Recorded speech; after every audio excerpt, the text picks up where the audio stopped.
I mean, there were individuals that had major impact on me.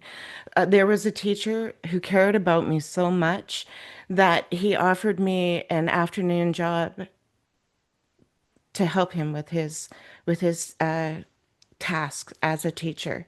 And so I would go to his class after schools and I would do some whatever chores he had for me, and just help him run his classrooms more smoothly. And he gave me that job and he encouraged me. You know, the there was an individual, this was a time that I'll never forget. When I was having a real tough time with my mom, and she was with yet another, really poor choice boyfriend. And I was really, really angry that she allowed him to speak to me in the way that she did. I Mm. felt like she just stood there yet again and let something happen, right? As a kid, that's how it felt, right? And so I left the house very upset and I was crying in this alley. Like, you would, stupid. Why would you go to a dark alley all by yourself, right? But there I am, you know, all by myself as a female child, crying my eyes out. And this guy walks by. To me, he was an old man, but he's probably, 28 or something for all I know.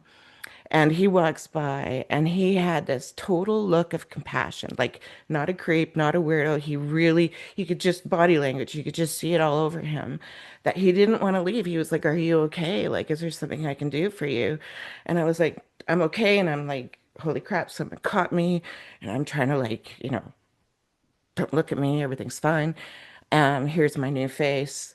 And he didn't buy it, he was like, "Yeah, I don't, he says, I don't really feel comfortable, and he was kind of, and then he left. And I was like, holy crap, someone cared, you know, Mm. and that hit me so hard as a kid that I would turn to that time and time and time again in my memory that someone would stop and care, you know.